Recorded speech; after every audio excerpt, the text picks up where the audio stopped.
అన్నగారు నమస్తే. నమస్కారం. ఏం పేరు అన్న? అశోక్ కుమార్. అశోక్ కుమార్ గారు. అశోక్ కుమార్ గారు ఇది మీదేనా?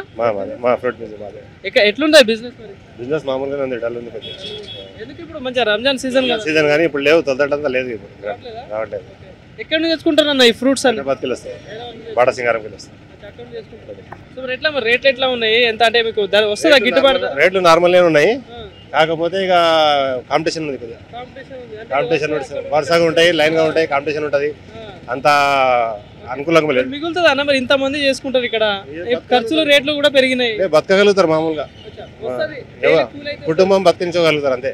ఓకే అన్న, మరి ఇప్పుడు మీరు బస్ స్టాండ్ దగ్గర సిటీ మధ్యలో ఉన్నారు. సో మరి మహబూబ్ నగర్ ఈ 10 సంవత్సరాల్లో ఏమైనా అభివృద్ధి అయిందా? అభివృద్ధి జరిగింది, కానీ మాది కూడా ఒకటి ఏముందంటే గత ప్రభుత్వంలో ఎమ్మెల్యే గారు మాకు 10 లక్షలు శాంక్షన్ చేశారు షెడ్ల కొరకు, శ్రీనివాస్ గౌడ్ గారు. ఆ డబ్బులు ఎవరితో ఉన్నాయి, ఎక్కడ ఉన్నాయి, ఏమున్నది ఇది ఎవరు తెలియదు ఇప్పటివరకు.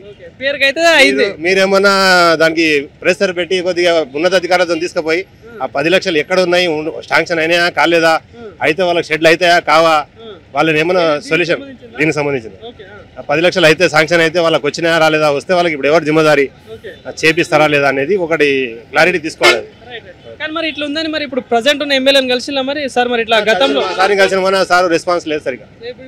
ఇప్పుడు ఎమ్మెల్యే చెప్పిల్లు ప్రాబ్లం అయితే చెప్పి ఎట్లా ఉందంటే ఆయనకి అది నాకేం తెలియదు అనే సంబంధంలో మాట్లాడతాడు.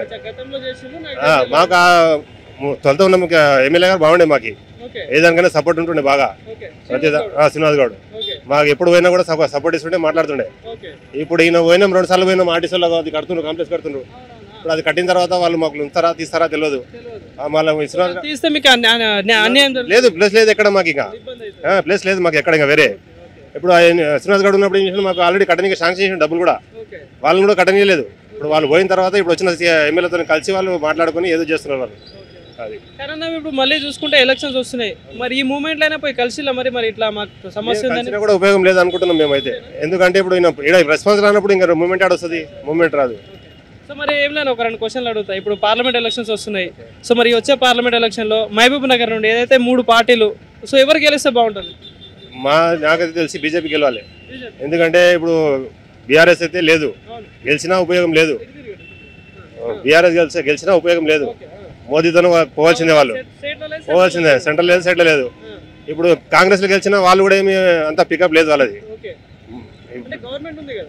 గవర్నమెంట్ ఉంది అయినా ఆడనే కదా పోయి, ఇప్పుడు ఎంపీలు పోయేది ఆడికే కదా, సెంట్రల్ మోదీతోనే పోవాలి ఎంపీలు కూడా. అదే మోదీని గెలిపించుకున్నాం అనుకో, పవర్ ఏడికెళ్ళి ఆడ వరకు ఉంటుంది మనదే. మరి ఇప్పుడు సెంట్రల్ లో చూసుకుంటే మోడీ కూడా 2 సార్లు అధికారంలో ఉన్నాడు, సో ఇప్పుడు 3వ సారి కూడా. మరి ఈసారి కాంగ్రెస్ కి ఏమైనా ఛాన్స్ ఉంటుంది అక్కడ? అక్కడ తక్కువనే, 30-70. సో మరి ఎట్లా అనిపిస్తుంది మరి మోడీ పాలన ఎట్లా అనిపిస్తుంది?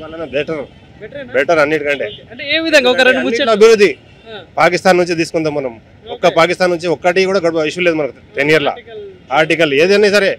హైదరాబాద్ లో ఒక గడబడి లేదు 10 ఏళ్ల సంది. అది ఇప్పుడు సీఎం కేసీఆర్ చేసిన అనుకుంటాడు, కానీ అది కేసీఆర్ నుంచి అయింది కాదు, అది మోదీ నుంచి అయింది. అది సెంట్రల్ ఫండ్స్ నుంచి మళ్ళీ సెంట్రల్ కదా రాని బార్డర్లకు రానియకుంటేనే కదా ఇక్కడ గడబడి జరిగింది. బార్డర్ గ్రిప్ పెట్టిండాడు అన్ని. అది ఇక్కడ మహబూబ్ నగర్ అభ్యర్థుల విషయంలో చూసుకుంటే ప్రధానంగా కాంగ్రెస్ నుండి వంశీచంద్ర రెడ్డి ఉన్నారు, బీజేపీకి. మరి ఇప్పుడు జితేందర్ రెడ్డి కాంగ్రెస్ లోకి వచ్చింది, ఎందుకు ఇవ్వలేదు ఆయన కంటే? ఆయన కూడా ఒక ప్లస్ మైనస్ పాయింట్ ఏంటంటే ఇప్పుడు ఎమ్మెల్యేకి తీసుకున్నాడు కదా, అప్పుడు ఎమ్మెల్యే తీసుకున్నప్పుడు నీకు బీజేపీ మళ్ళీ అయితే ఆయన ఏం మూవ్ చేసిందంటే ఎమ్మెల్యేకి మంచిగా పబ్లిసిటీ బాగా చేసుకున్నాడు, ఎమ్మెల్యేకి రాకుండా ఎంపీకి వస్తాను. ఇప్పుడు ఆయన ఎంపీకి లేదు, ఆయన ఇప్పుడు జితేందర్ రెడ్డి కాంగ్రెస్ లోకి వచ్చింది, మరి ఎట్లా ఉంటుంది అంటే? ఆయన పొరపాటే, తప్పి ఆయనది.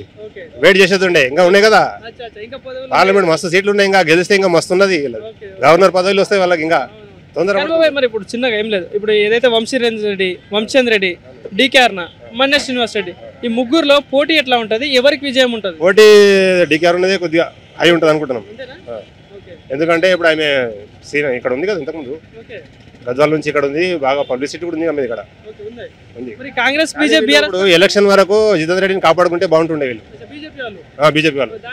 ఇద్దరు కన్విన్స్ అయ్యి మాట్లాడుకొని కన్విన్సింగ్ చేసుకొని తర్వాత గెలిచిన తర్వాత ఏమైనా చేస్తాం. కానీ ఇప్పుడు ఆయన కాంగ్రెస్ లో పోయినా ఇప్పుడు ఆయన సీట్ వస్తుందా?